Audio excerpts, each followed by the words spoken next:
Welcome everyone to Kaizen Academy, the Women in Fencing, help moderated by Ketki and Mallika. So Ketki and Mallika, I'm going to go ahead and pass it off to you guys so you can go ahead and start. So Ketki and Mallika, kick her off. All right. Hi, everyone. We're super excited to be here and to be doing this panel. This is the second part of our Women in Fencing panel, and thank you to all of our panelists for joining, and thank you to everyone who's here to watch. Okay, so we did this panel because we did a little bit of research, and based on current data, we have about 68% men and 32% women fencers in the US. The FIE Executive Committee has a 15-7 ratio of men to women. So we wanted to have this discussion to see what all of us can do to increase inclusion and equality and diversity in our sport. So we wanted to talk to some of the best athletes and fencers from all around the world to see their perspectives. Okay, and then we hope that this panel is going to give you some ideas of how you can overcome difficulties, and we hope to inspire you by allowing our panelists to share their super great stories. So our format for today is we're going to start by introducing our panelists. Then we have a few general questions about our panelists' fencing journeys, and then we've picked a few questions from the audience that we hope our panelists can answer. So let's start with the introduction. Okay. So first off, we have Mara Navarria. She's the 5th ranked women's epee fencer in the world. And some of her top achievements include gold at the 2017 Tallinn World Cup and gold at the 2018 Wuxi World Championships. Okay, next we have Erika Kirpu. She's the 25th ranked women's epee fencer in the world, and then some of her achievements include gold in the 2016 World Cup and then bronze in the 2020 Grand Prix. Next we have Margherita Vincenti. She's the 7th ranked women's epee fencer in the US, and some of her top achievements include gold at the 2014 Div 1 Nationals and gold at the 2010 NCAA Championships. Okay, next we have Sebastien Dos Santos. He's the director of Epee for USA Fencing, and then he was also the coach of the US men's epee team for the 2012 Olympics and the coach of the US women's epee team for the 2016 Olympics. Next we have Ariana Klinkov. She's the head coach of Cornell University. She's the first female 3-weapon referee in the world, and she's the first female referee to officiate a World Championship Finals. Then I'll introduce myself. I'm Ketki. I really enjoy fencing and traveling, and then you can see some of my accomplishments below. I'm Mallika. You can also see some of my accomplishments below, and then today me and Ketki are just going to be moderating the panel. So yeah, we're super excited to have everyone here. All right. Okay, so we'll start off with our first question. So Italy has had a super successful men's and women's fencing program since the 1988 Olympics. So Mara, can you share with us your fencing journey, and how do you think the women's and men's program are given equal opportunity and funding in Italy? Io parlo in italiano e poi Margherita mi aiuterà a tradurre.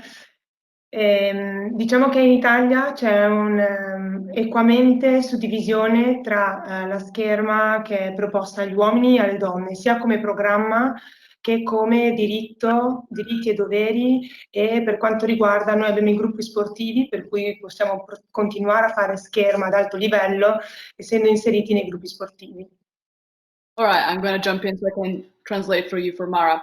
So what she's saying is that in Italy, there is equal opportunity for both men and women in fencing. The interesting part of Italy is that when you become older and you get a certain level, you can join military groups, and that's how you get funded to continue the sport and to basically receive money to support your career. Forse questo nasce dal fatto che in Italia donne molto forti come Valentina Vezzali, ma ancora prima Dorina Vaccaroni, Diana Bianchedi, tutte fiorettiste, hanno iniziato a vincere medaglie olimpiche mondiali da molto giovani, soprattutto verso la fine degli anni 80, 90, e quindi dal fatto che comunque abbiamo avuto delle donne molto forti, predecessori a noi, abbiamo avuto, oggi abbiamo un sacco di diritti quali la maternità, l'eguaglianza totale per quanto riguarda i diritti sportivi, il diritto sportivo, è veramente tutto uguale. Forse l'unica piccola particolarità che c'è in Italia è che forse è tra le armi, perché il fioretto è l'arma storica e quella che ha più vinto rispetto alla spada e alla sciabola che nelle donne è stata inserita successivamente. Però io oggi come donna ho i pari diritti degli uomini. Mara is saying that nowadays women in fencing in Italy have the same rights as men.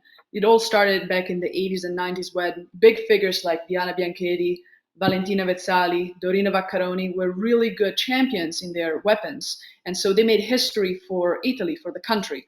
And so since they paved the road for all other women fencers, nowadays women have a lot of rights, like for example, maternity. You know, you have a kid, you don't get punished because of that. You get recognized that you are a female. And so thanks to this big role models, she feels that nowadays Italy is a country that gives equal opportunities to both men and women in fencing. Un'altra piccola particolarità è che forse nella scherma è stato permesso anche il diritto allo studio e sia alle ragazze che ai ragazzi a partire dal primo livello di scuola primaria, diciamo, ci sono sia delle borse di studio, quindi sono meritocratiche per lo studio in uguali sessi, e questo ha permesso anche che nel mondo della scherma italiana tendenzialmente le persone sono laureate. She's also saying that there are a lot of scholarships that are offered nowadays for studying. And so a lot of good fencers are able to finish their studies thanks to the scholarships, thanks to the money that they receive. And so that's another good thing that Italy has for both men and women in fencing. Per quanto riguarda me, invece personalmente, io sono entrata nel gruppo sportivo che avevo finito il liceo, il primo anno di università, e diciamo che nel tempo la mia quotidianità è cambiata, sono diventata un'atleta professionista soprattutto negli ultimi 6-7 anni, e forse coinciso anche con la nascita di mio figlio. Attualmente la mia giornata si divide tra l'allenamento di scherma, la lezione, gli assalti, il lavoro mentale, il lavoro di preparazione fisica in palestra e in acqua. So once she finished high school, so she's going to talk a little bit about her life and how she got into fencing and everything. But when she finished high school, she really got devoted a lot to fencing, and she joined one of the military groups that allowed her to continue fencing as her professional life.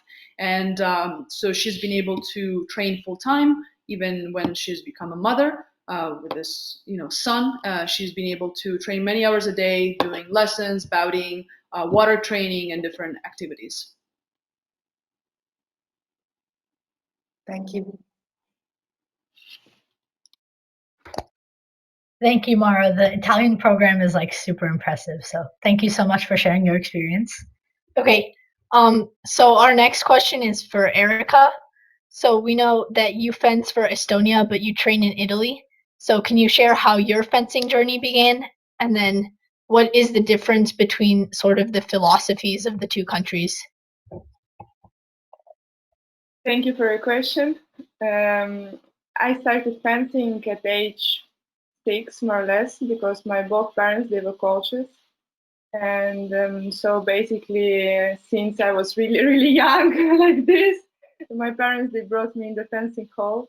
But by myself, I started to fence at the age of 6, I guess.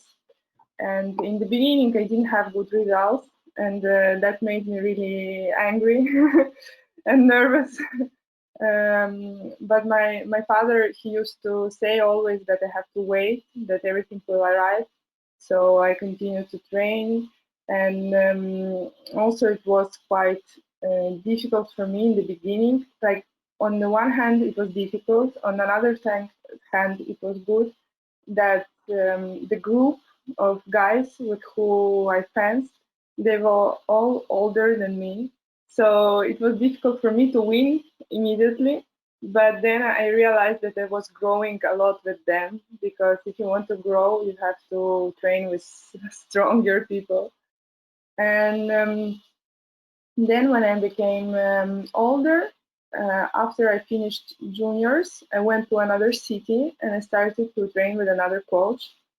I still had some lessons with my father, but I already felt that I need something more. I need to grow. I need to develop. I wanted more. It was not enough anymore because I come from a small town. It has only 100,000 people.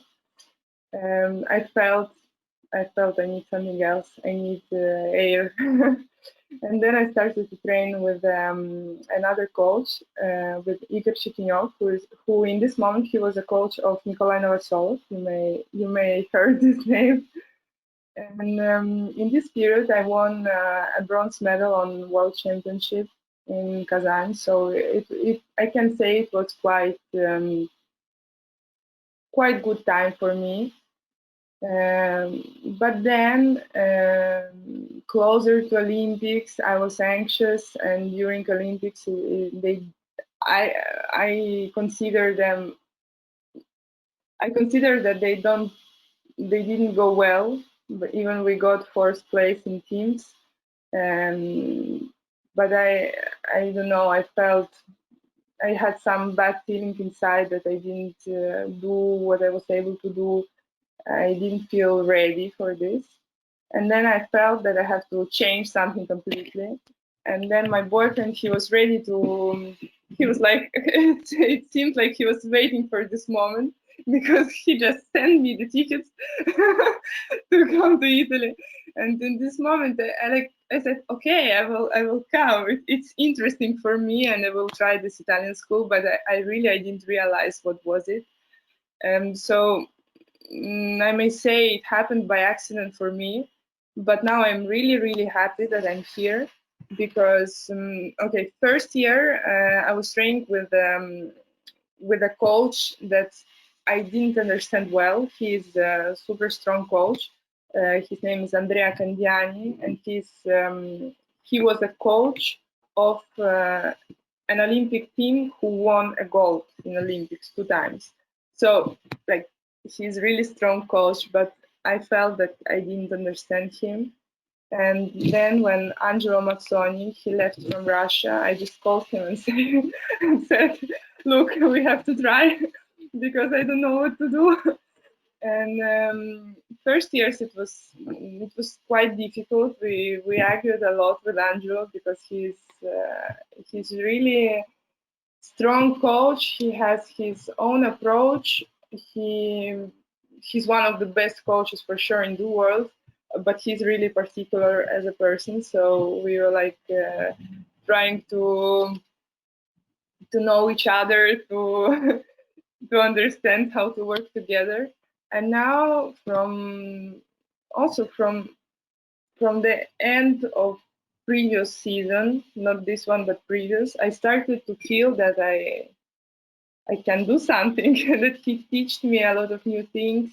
And also to train with him for me is really interesting, and every training is interesting.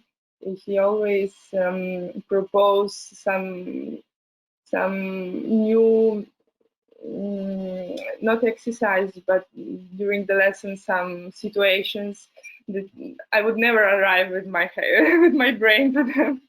And so it's really interesting, and I feel that I became more creative and more like I have more different solutions on the piece, and this is what I like. The difference between two schools is really big, and our Estonian school, it comes from a Russian school that is quite classic, and it's different from Italian that is traditional, it's old one, and it's so much scientific. Even it may sound strange. In Estonia, coaches, they didn't explain us many things. It was like a dogma. You have to do because my father did like that, his father did like that. Like there was no any explanation. In Italy, they are able to explain the action. You know, they like from the beginning till the end, exactly the even the, if you take a parat, even the grade, like why you have to do like this. So for me, it was really interesting. It was different. In the beginning, I thought I didn't want to change a lot. Now I realize I changed. But with time, I succeeded to find, I guess, a good mix from the good things I had from Estonia and good things I'm getting now from Italy. So I have this my universal style that maybe nobody has. But I'm happy because for me, the most important thing is that I enjoy what I do. And with my experience that I had, I feel growing and I feel enjoying. So I can say it was not easy.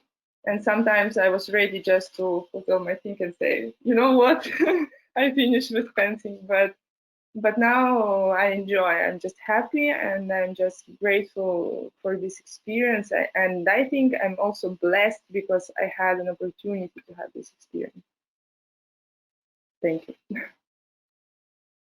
Thank you, Erika. Okay, so our next question is for Coach Sebastien. So we know that you're super passionate about women's fencing and it kind of came to you through your parents. So can you share with us your story and why it means so much to you? And then can you also share with us how you continue to support this cause? Yeah, thank you for having me.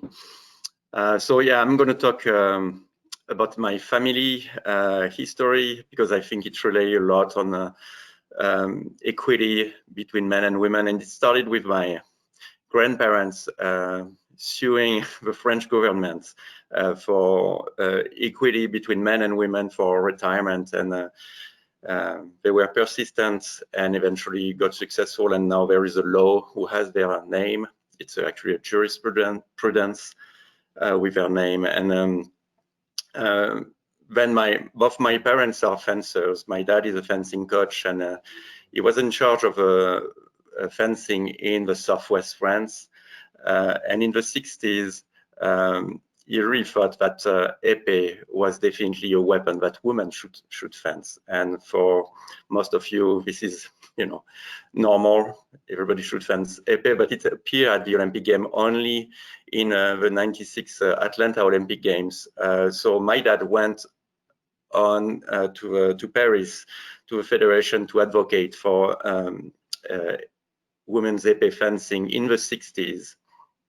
It was rejected, but what was interesting in the 90s, I met the executive director of the time, and we were watching a competition with Laura Flessel, which is a big icon in France, and he was saying, you know what, your dad came to see me a long time ago, and I think when I see what is women's épée fencing now, it was so right. And so of course my dad was one of the first coach in France to hold camps and encourage women's épée fencing. And my mom was one of the very first fencing épée in the 80s. And talking about equity in a different sport, my mom went on and she then started to compete and win competition in a very macho sport, which is horse track racing.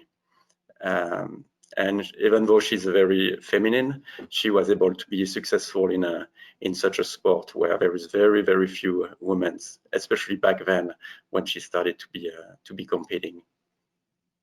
So that's what has been inspiring me, you know, generation for generation. And yeah, definitely, I'm very supportive of women's fencing.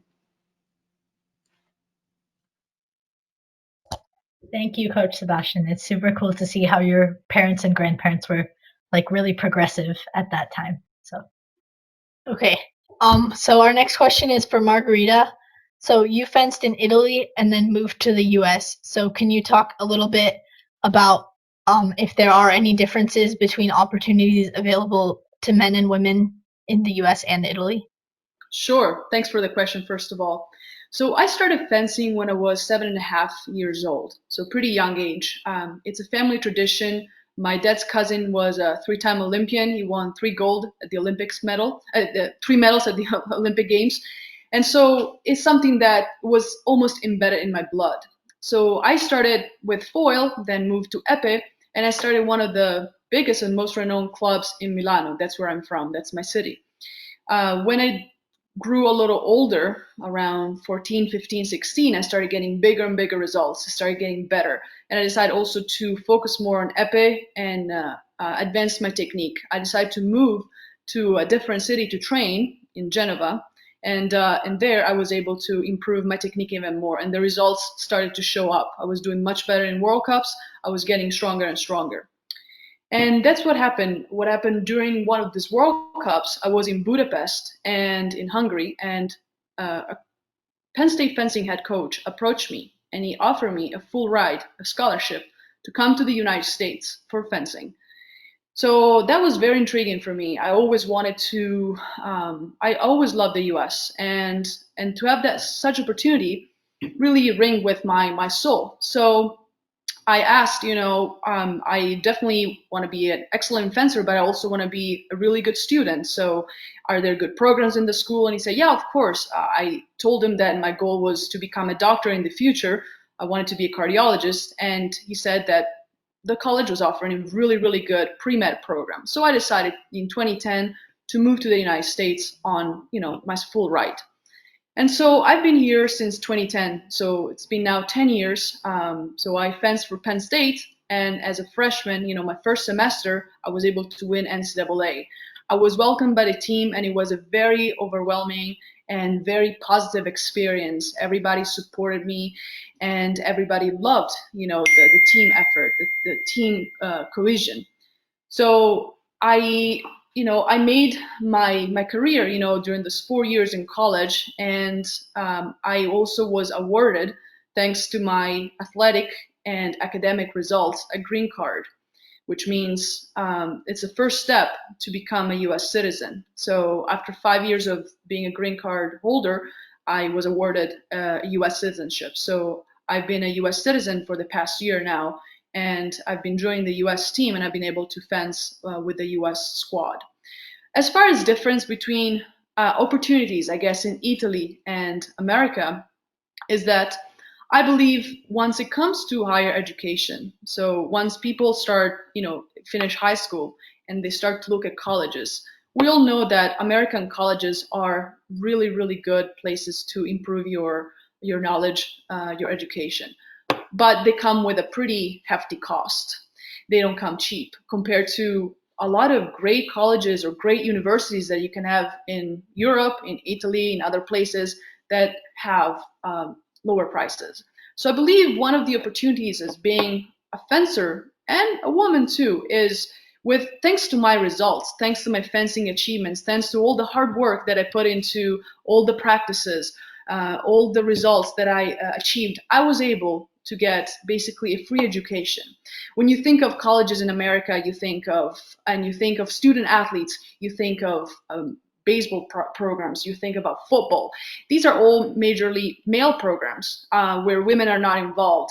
But as women, I think we are equally as important, and we can really have a voice, and we can really prove to everybody how strong we are and how good athletes we can be. And I think being a woman and a fencer really facilitated my coming to America and my becoming eventually a U.S. citizen and obtaining my scholarship. Thank you, Margherita. So, Coach Ariana, you're one of the few people in the world who's sort of done all of it. You're a really good fencer. You're the first 3-weapon referee, and then you are also a head coach for a Div 1 college. So can you share with us your fencing journey? And then also, how did you turn your passion into a profession?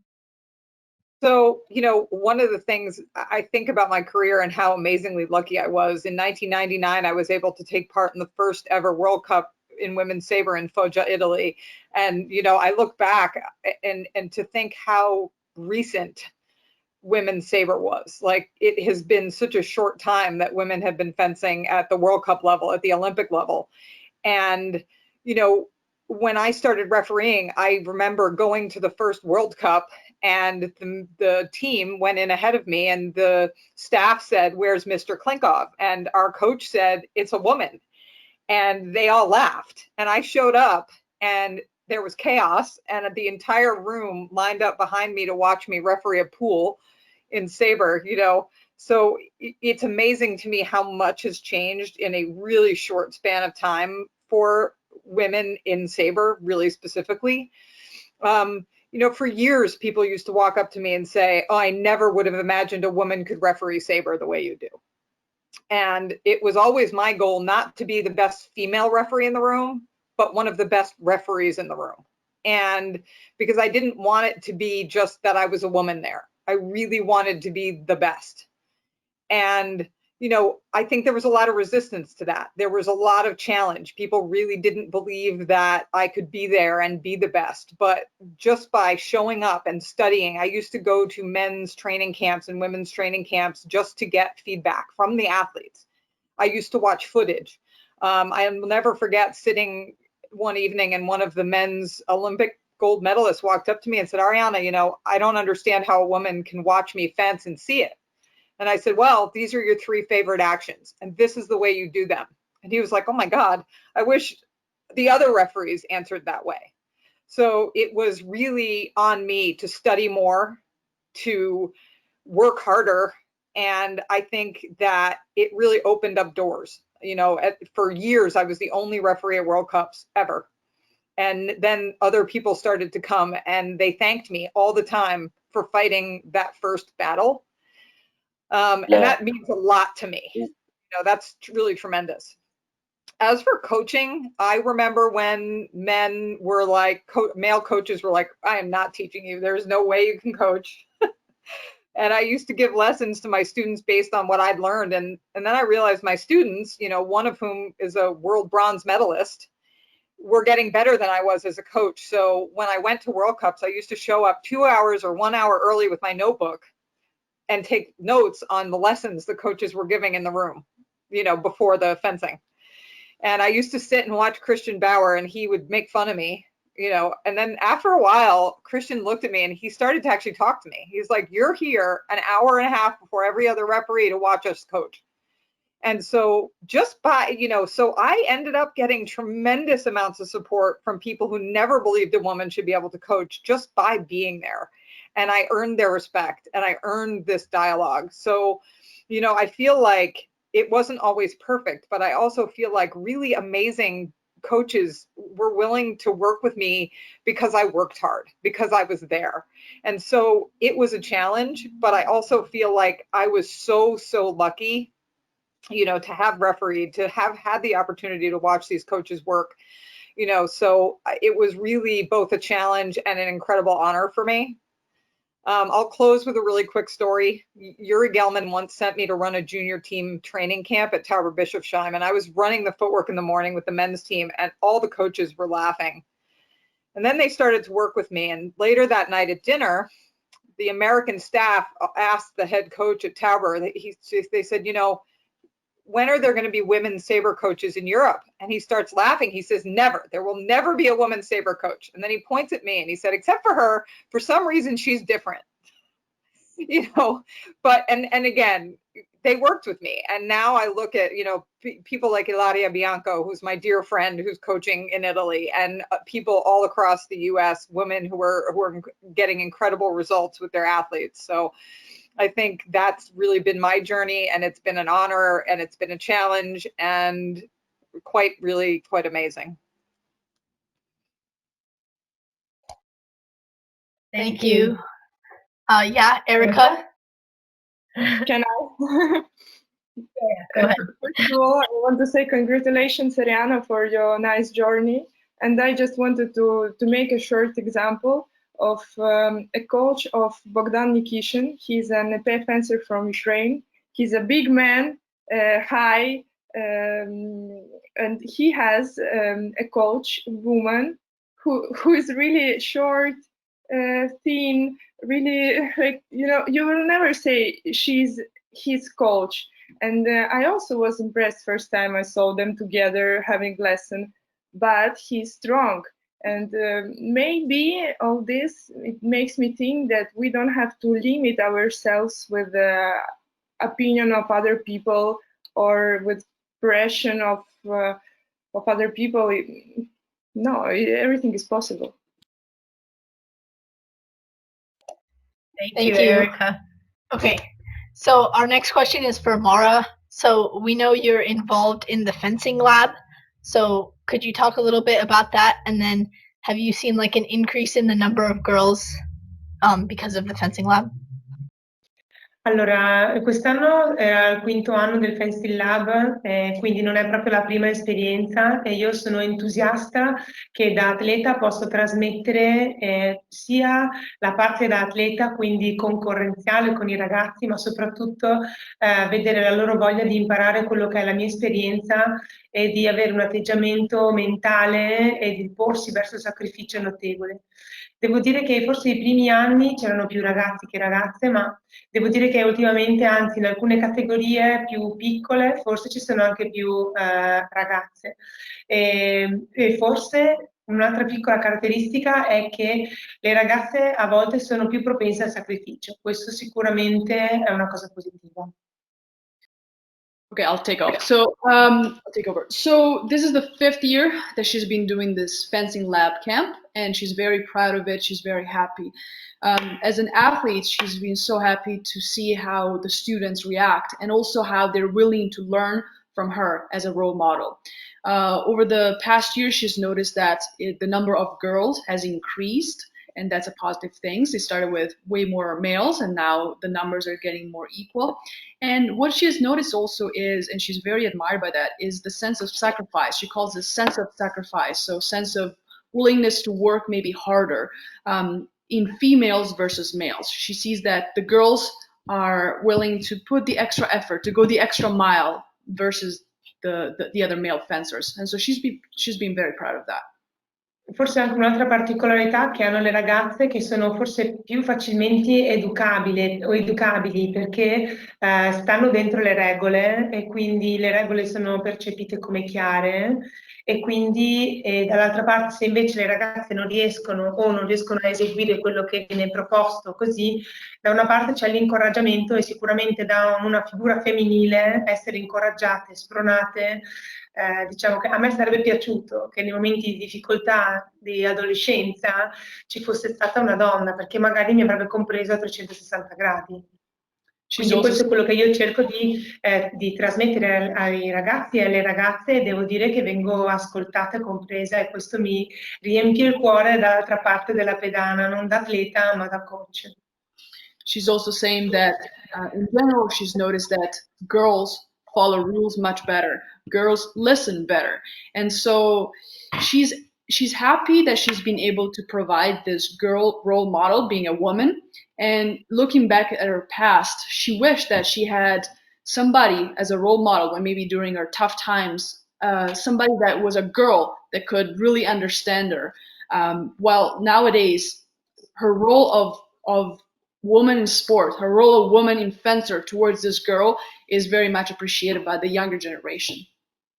E un'altra cosa che mi piace sottolineare è che al Fencing Lab noi facciamo sì l'attività di gambe scherma, di assalti, di lezioni e tutto, però poi finito l'allenamento, dopo la doccia si condivide tutti questi momenti che sono momenti liberi, diciamo, dell'attività proprio di scherma e i ragazzi proprio vogliono arrivare a capire, a condividere con noi, non so, il gioco della pallavolo, delle carte e allo stesso tempo mentre si gioca fanno domande sulla gestione, come ho fatto a studiare per scherma e quindi anche questa voglia di crescere, magari di apprendere anche qualche piccolo segreto, è una cosa che completa quello che poi viene chiamato proprio maestro in Italia.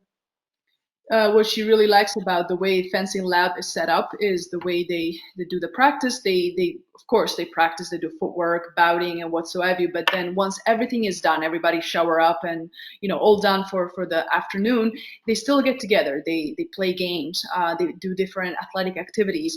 And so that has helped everybody to get closer. That has helped people to ask questions. Ask, for example, Mara, how, you know, she's become such an athlete, how she does certain things. And so it's good to have this open environment where everybody is able to follow and grow as a group.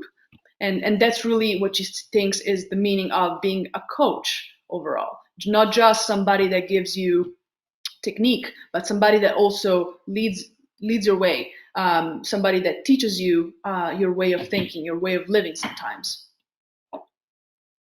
Una sorta di condivisione, diciamo, di esperienze. Yeah, a true sharing of experiences, not just fencing, but also life put together. Thank you. Thank you, Mara. So our next question is for Erika. So you've also started sort of a similar thing called the Future Champions Camp. So can you also talk about a little bit about that? And are you also seeing improvements in the ratio of sort of men to women? Yes, it was third time that we did this camp, and despite of every difficulty this year, it went successfully, thanks God. And we still have more guys in camp than girls.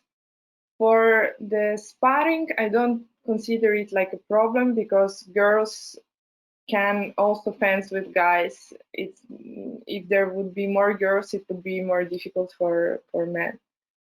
But the thing that I noticed is that there are some girls that really need, as Mara said, a figure of like a presence of woman, of girl, who they can share with their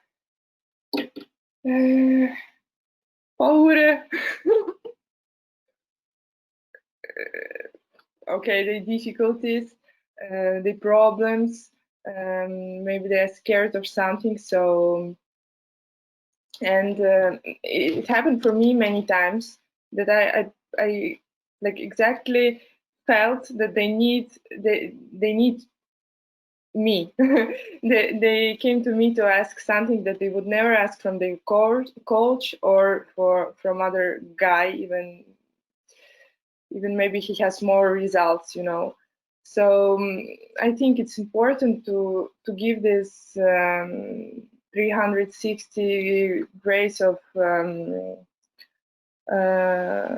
service, and also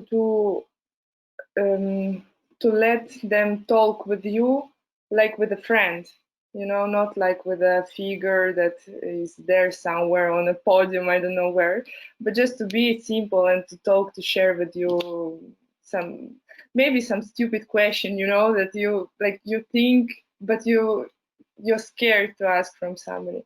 So I have really positive experience from that, and I also feel that many young girls, especially, they need to share. They need some figure to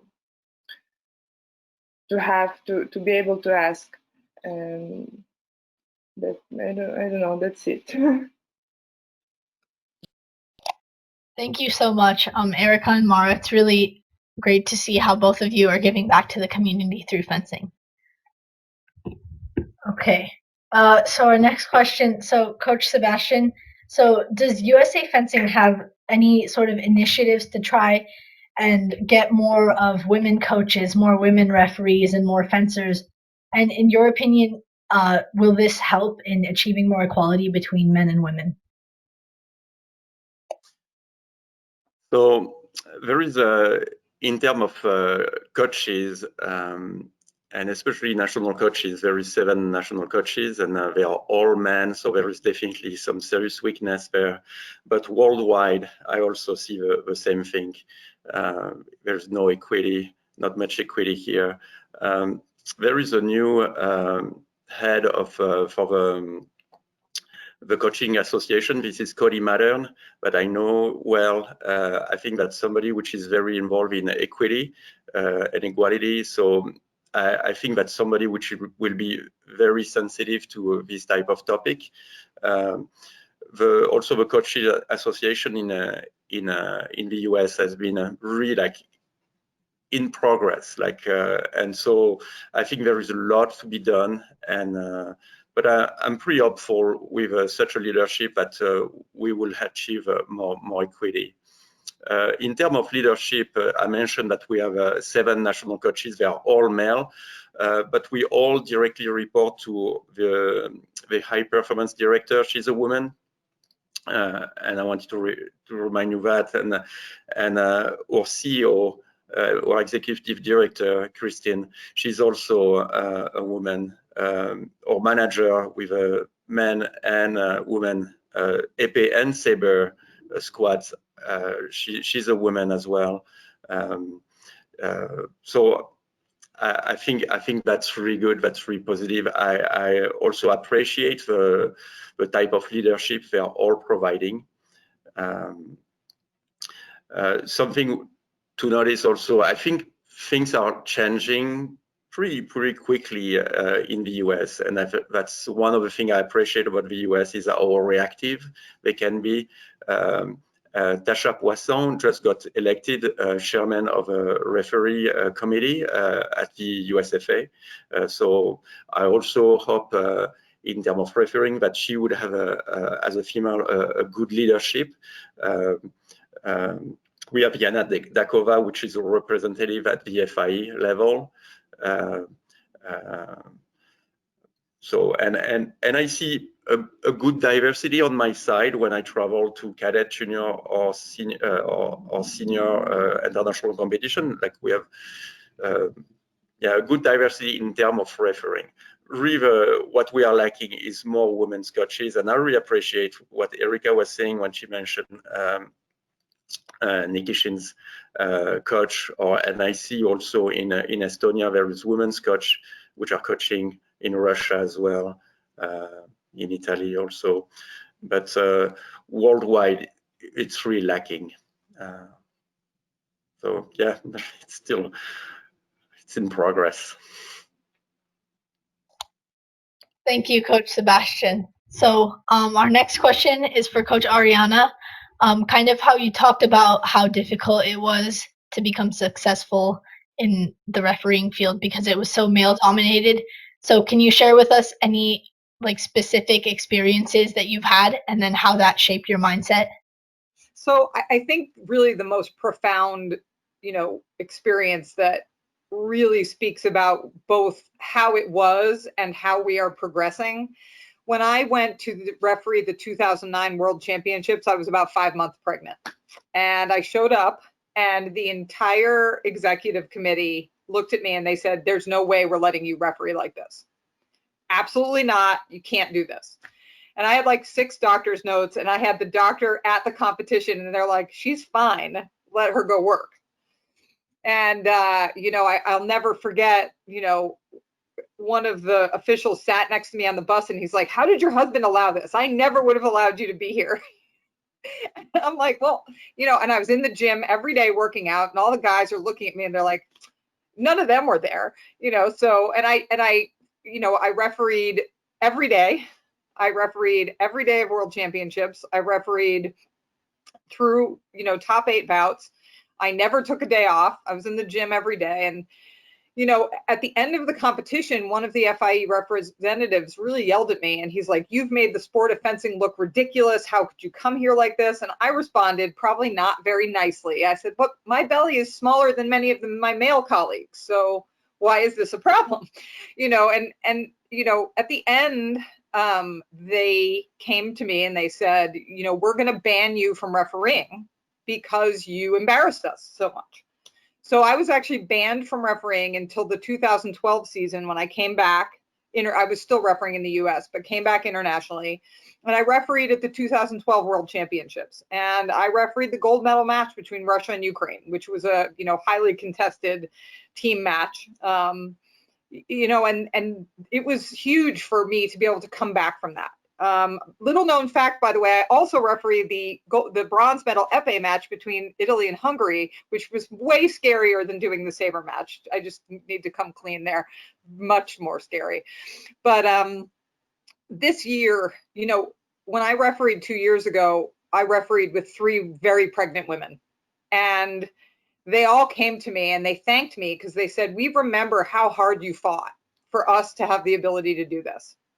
And in 2018, when I coached one of my students at the Junior World Championships, one of the referees refereeing the final ran off to me and she said, Ariana, I remember what they did to you and I remember how hard you fought. And now we all can referee World Championships pregnant. There's no problem anymore. So I think, you know, that was a big challenge for me, but at the same time, fighting that fight and having that conversation, I think has really opened some doors for my female colleagues. And it isn't as big a deal if you're pregnant. And you know, I'm very proud of my part in that fight, even if it wasn't easy for me. So I think that that's really profound. You know, if there's anything that's really hopeful for me and how we are moving forward, it's this. Thank you, Coach Ariana. It's really awesome to see how you could make such a big impact on women's fencing and refereeing. So now we'll be moving to a few questions that we picked from the audience. So this first one is from Priscilla, and she's asking us, what challenges do female athletes face that male athletes do not? Margherita, do you want to take this one? Sure, I'll take it, no problem. I believe that unfortunately there's a lot of bias towards women and being athletes. Men believe that women are weaker, women are not as strong, women are not capable of working as hard as some of the men. They're not capable of achieving the same results. And also women, pass me the term, have the burden to carry a baby, you know, if they decide to have a family. And that sometimes impacts the way women train or have to stop training. And that's unfortunately a pity, something that males sometimes don't understand. So I think the major problem is sometimes that I see for women in fencing, especially younger fencers, maybe younger girls that are maybe still a little shy, is to approach maybe their teammates, some other male guys, male fencers, and say, hey, would you like to fence with me? And they always get some sort of mixed response where the male fencer will be maybe accepting, of course, but will be probably thinking, well, the bout that I'm fencing with this girl is not as strong as the bout that I would be fencing with my male friend. And that's a shame, because really women are no different than men. We might not have the same strength, but we really bring a lot to the table. And I think we need more leadership, more women role in the leadership position to show that we're just equal. One of the projects I've been working on for the past 2 years, and we're going into our 3rd year, is I created a tournament called the Margherita-Guzzi Vincenti Cup. This is a kind of a different tournament than the normal tournaments that everybody runs. It's a 2-day type of tournament where the first day you have fencers fencing, of course, and it's a mixed tournament, so it allows men and women to fence together. Of course, you'll have different categories. You'll have the little kids, then the junior, the cadets, and then, of course, the senior. And then the second day is really focused on doing some sort of clinic together, working on certain actions together. So what I will do is I don't participate in the tournament.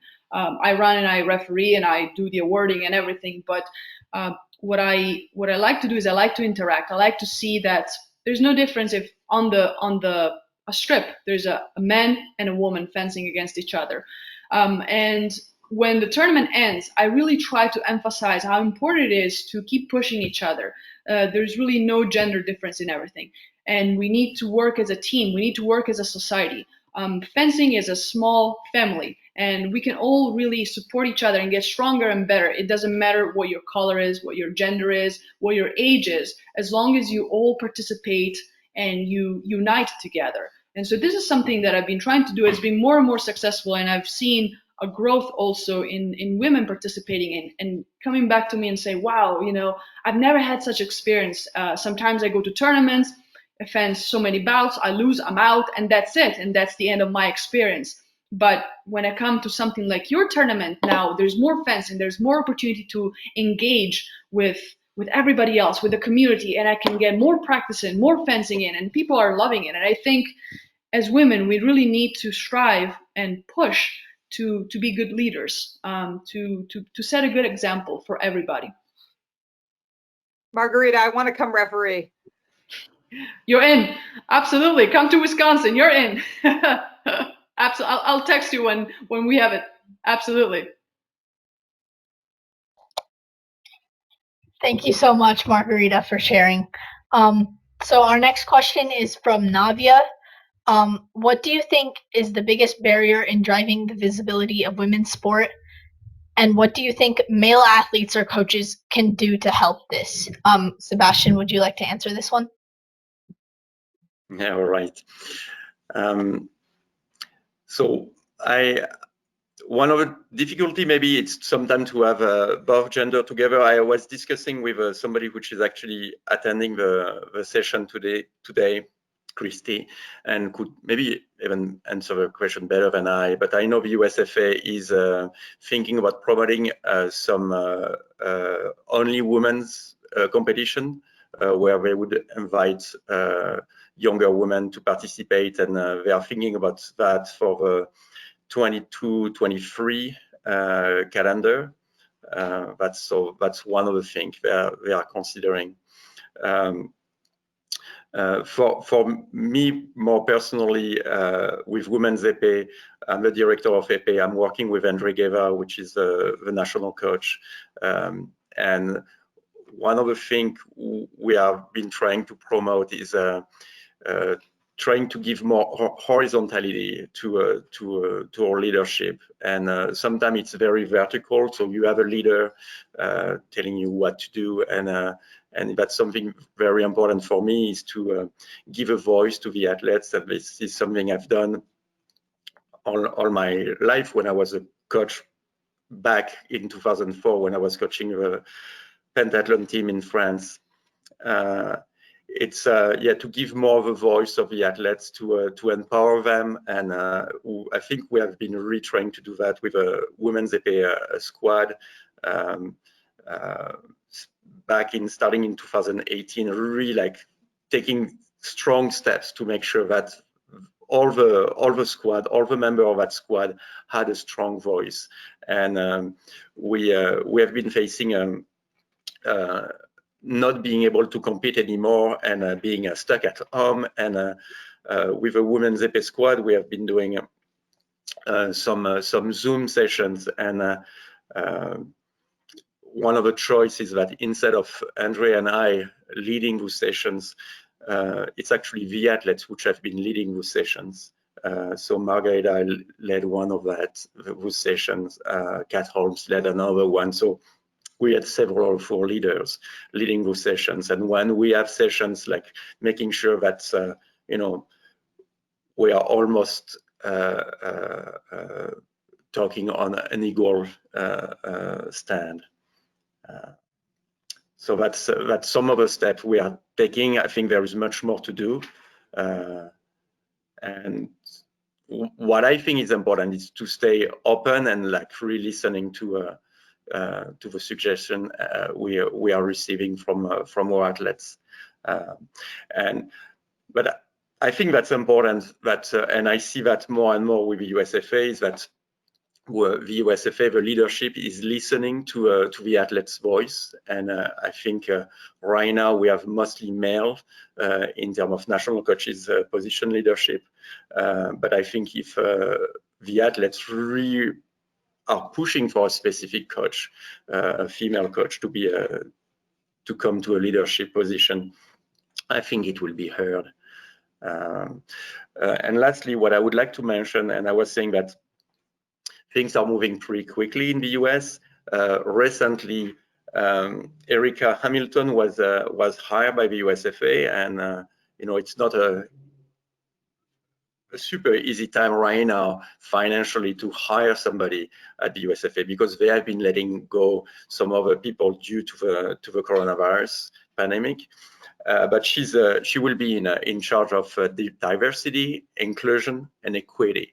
So they hire a person just for that specific topic. And I think that's really taking steps in the right direction here. Thank you so much, Sebastien. So lastly, we have one more question that is for all of you guys. So what is one piece of advice that you can give us that we can help to sort of empower women to join all kinds of sports, maybe not just fencing?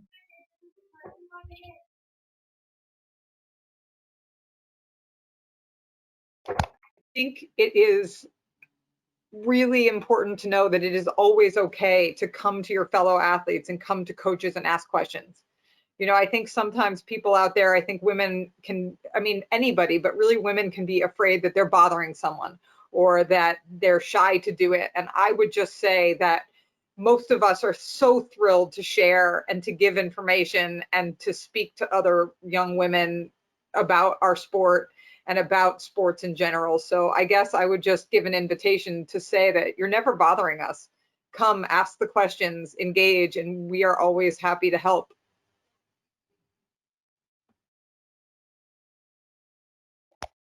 Thank you so much, Coach Ariana.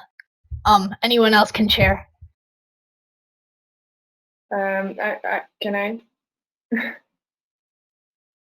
I would say, maybe I would repeat the same thing that I already said, but don't limit yourself.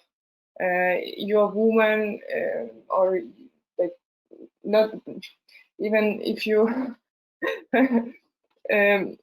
like different sexes or different races, different colors, different nations. Why it has to matter?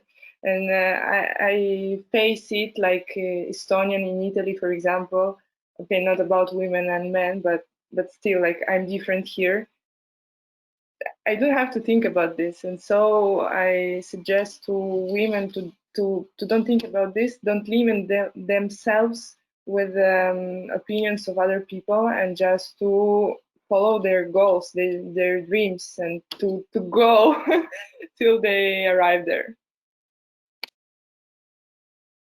Yeah, very well said. I agree with both of you. I mean, I think nowadays it's getting easier and easier for women to participate in sports, to be recognized as a good force. And so don't be shy. That's right. You do you. You do what makes you the best you can be. And it doesn't matter who you are, what you do, as long as you are honest, as long as you don't bother sometimes listening to what people have to say about you. Sometimes I guess women think too much and then overthink and maybe believe, oh, if I do a certain sport, if I do, let's say, fencing, well, it's a combat sport, it would be more for males, maybe my friends at school won't like me. So what? You're overthinking. Just you do you.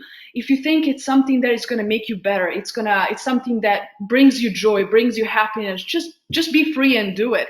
And what fencing has really taught me is, and I'm talking, I know you said talk about any sport, but I'm going to really focus in fencing, is really a mirror to life. Sometimes you have to be able to attack or pursue certain goals, and sometimes you have to retreat and wait. So being able to be part of a sport, being able to be part of a community, and being able sometimes to let go or what you might be worried of, what people think of you, is going to make you a better person overall, is going to make you a more successful human being. Today you're working so hard into your practices, but that's what's going to give you the hard work for your life later on. So I think as women, we just need to embrace it.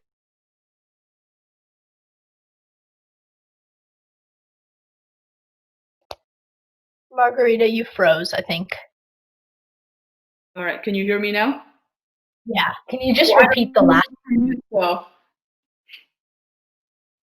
Oh, you're frozen again. Oh, there. It's back. Can you just repeat the last bit? We missed that.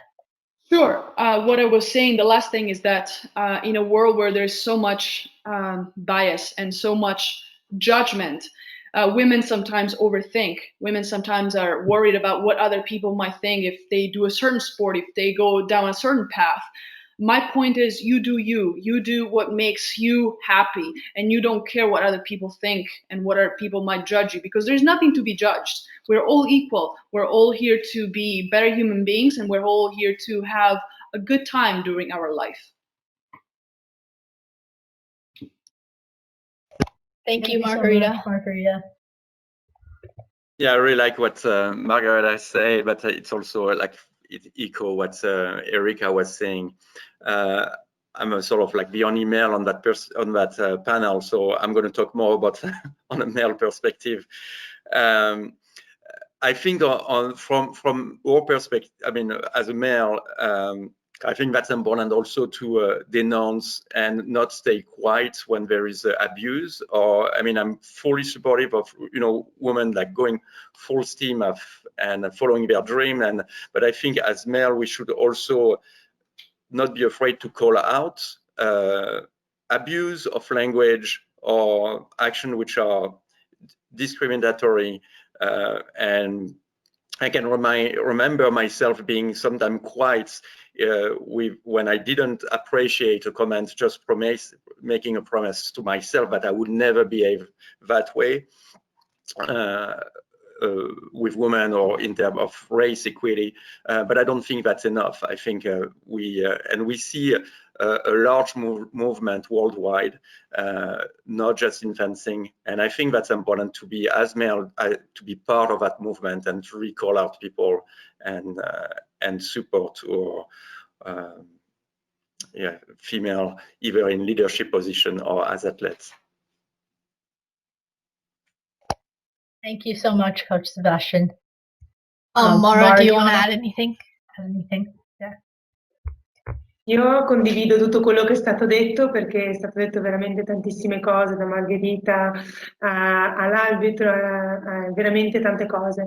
L'unica cosa che forse io aggiungerei col fatto che siamo donne, e devo dire che la scherma è nato come uno sport maschile, negli anni, dai combattimenti a tutto quanto, dalla storia che proprio ci insegna, è uno sport in cui si può dimostrare anche appunto da donne, vincendo, salendo sul tetto del mondo, che siamo uguali agli uomini. E devo dire che il lavoro che è stato fatto anche dalla FAI, dalla mia federazione nazionale, che è uno sport come attraverso questo si possono bypassare e anche passare tutti i valori buoni e cattivi, cioè negativi e positivi, che può dare dalla vita a tutti i valori umani che si possono trasmettere. Secondo me questo io in parte, cioè il motivo anche per cui io ho continuato a fare scherma e ho lasciato la canoa, però devo dire che la scherma trovo tuttora che è un veicolo di ottimi valori. She agrees with what everybody has said. She really, that echoes in her heart. And she also wants to add that, yes, fencing is primarily being a male sport. Was born as a fight sport where just males were fighting each other. But later on, you know, more women have joined the sport, and that is facilitated to bring more values to the sport. And that's something, those values that can stay with you is what really made Mara stick to fencing. She used to canoe when she was younger, but then she decided to stick with fencing because she sees the true values and the true potential of fencing and what women also brought to the sport. Some of the role models, some of those big figures, we named a few earlier today. We can all make it work. Thank you, Mara. Thank you so much. So we would really, really, really like to thank all of our panelists for being here. All of your stories were just super inspiring, and we really enjoyed hearing your perspectives on how we can empower women. And we would also like to thank everyone for coming here to listen. And yeah, do you guys want to just take like a quick photo? You can all smile. Thank you so much for having us. Thank you. Got it. Okay. Awesome. Thank you, everyone. Yeah, good job, girls. Thank you. Bye. Thank you very much. Thank you, everyone. Bye. Just make Thank you sure so much, that Ketki and Mallika. Yeah. What? Will be on YouTube again. So just like the first one. So again, you guys, just want to say, Ketki and Mallika, thank you for again spearheading this all together and putting together the second panel. I believe, girls, is there more panels coming up? I think are in the works. Is that correct? Yeah, there will be a few more. So yeah. So great. I just want to thank you again for that. So everyone on board. So thank you. Let's make sure we get that picture. Okay, hold on a second. Did you get that? Act on camera. Oh wait, guys, do we want Pesca in the photo? Oh, okay. You want us to have to find her. So, That's all right. So back there. Okay. So anyway, everybody, that's fantastic. Again, thank you, everyone. And Thank you. Ketki and Mallika, and on behalf of Kaizen Academy, thank you very much.